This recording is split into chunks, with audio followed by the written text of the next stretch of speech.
The Labour government are going to destroy landlords, or are they? I want to spend a few minutes with you just explaining why if you take some simple steps, they can't touch you. My name's Paul Smith. Welcome to this week's edition of Money Matters, because I believe money truly does matter. 3 things you need to know to be a successful property investor with regard to the new Labour government. Number 1, they're talking about abolishing completely mortgage interest tax relief. Number 2, they're talking about ending so-called no-fault Section 21 evictions. And number 3, they're talking about various flavours of lifetime tenancies and some elements of rent control. So let's take those 3 one at a time. 94% of landlords in the UK do not own their properties through a limited company. They own them in their own name. Now, this is a historical accident and a more recent lack of education. Historically, there weren't that many disadvantages to owning a property in your own name. There are now in the UK. There's already a severe limitation on how much mortgage interest relief you can offset as an expense against your income.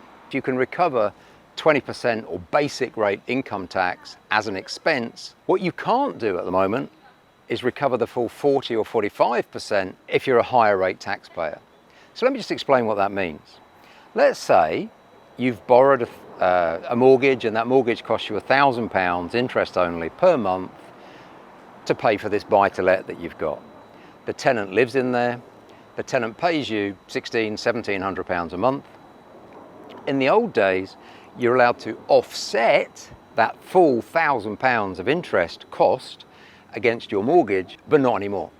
If you're a higher rate taxpayer, effectively you can only claim half of it, less if you're a 45% tax rate payer. What they're talking about is abolishing it altogether. So from a, let's say, £1,600 rent, you lose £1,000 of interest that you can't recover. You're then going to lose another 10%, which is probably your letting fee, let's call it 160. You're then going to lose more money to pay for maintenance. You're then going to lose, and it goes on and on and on, whether it's insurance, whether it's voids. So the long story short is that if you can't claim your interest as an allowable expense, you're probably going to pay tax on the vast majority of your income, even if you're not actually making a profit. How about that?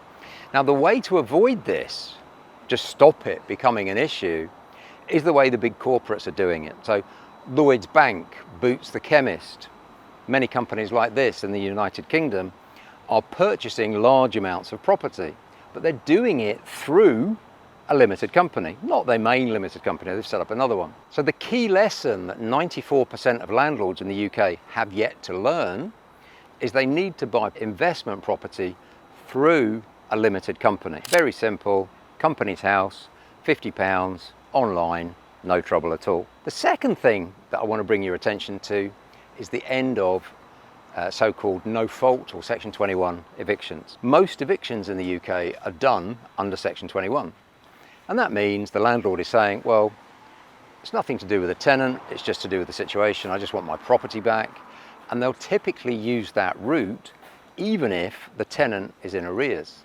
And you really don't want to have to get forced into a full-scale confrontational eviction if you can avoid it. That's happened to me a few times over the years. I'm thinking about an occasion on which there's a 4-bedroom flat. I'd owned it for many, many years. The same tenant had been in it for 15 years. 4 or 5 years ago, just before lockdown, unfortunately, her hours were reduced. She didn't qualify for furlough, and Citizens Advice actually advised her not to pay the rent. Literally could not remove her, even though she hadn't paid the rent for years. There was no mechanism for me to do that. Now, this particular one was in Scotland. In a broad sense, the Labour government wants to move the rest of the UK in the same direction to afford the same rights, privilege and benefits that tenants in Scotland already enjoy. Tenants in Scotland have got rights that you probably don't even know about. If you want to increase the rent as a landlord, you can only do that once a year. And if the tenant doesn't agree with the rental increase, they can challenge you in a rent tribunal. Whether or not you succeed, do you really want to be going to a court or a tribunal every time you want to do something very normal for a landlord, like increase the rent every year because there's inflation every year, the cost of chicken goes up, the cost of petrol goes up. Why would it not be that your income should go up too by, a sensible, a modest increase in the rent?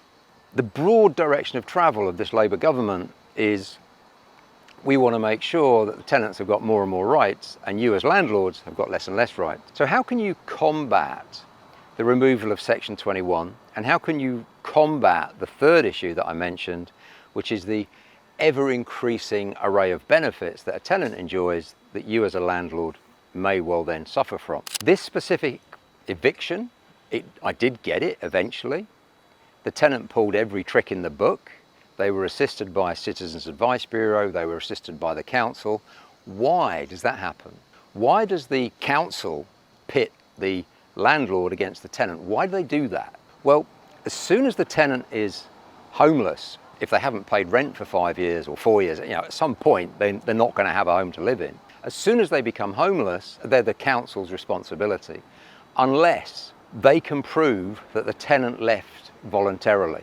So that means even if the tenant is reasonable, and even if the tenant wants to not be, ridiculous as far as the landlord's concerned, if they just voluntarily move out, as far as the council's concerned, they've just made themselves voluntarily homeless, and the council has got no obligation to help them at all.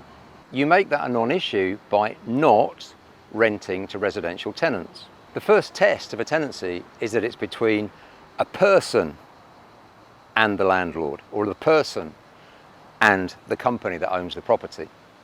As soon as it isn't a person, as soon as it's perhaps another company renting the property in which they stay, this would now be commercial property. All of those tenants' rights to do with being a home and not being made homeless disappear. So a massively powerful way in which you can make all of the proposed Labour changes completely redundant is by investing in commercial property instead of residential property. And if you want to know more about, well, how do I invest in commercial property? That sounds interesting, but isn't it expensive, complex, difficult? No. The lowest cost commercial property that I've ever bought was £30,000. It makes £6,500 a year. The average house is now £300,000. So instead of buying one average house, I can buy 10 of these. And 10 little commercial units that make £6,500 each, you can do the maths, that's £65,000 a year of income. So imagine that you learn a new strategy, you sidestep the regulations completely, and you get an income from the equivalent of one standard house worth of cost, 300,000, of 65,000. How many of those would you need to be able to retire? Now, if you want to learn more about commercial property, I've actually prepared a 3-part series on the ins and outs, the basics and introduction to commercial property. Introduction can be very low cost. You can use your pension, which you can't with residential property. You can earn up to £1 million a year tax-free with the various HMRC, UK government tax break. Anyone can do this from anywhere in the world. If you are a tired, fed-up landlord, if you are someone that's got some spare money and you want to become financially free so you can spend all your time and your days in places like this instead of in a cubicle looking at a screen, then please click on the link and start watching and enjoy my 3-part commercial series, just 15-minute videos on an introduction to commercial property, but more important, how you can do it too. You know what you need to do. Stop purchasing as an individual, start purchasing as a company. Stop being focused entirely on residential, consider commercial. Check out that 3-part series. My name's Paul Smith, money-making expert. You are wonderful. Each one of you are wonderful, unique human beings. Embrace that uniqueness and shine.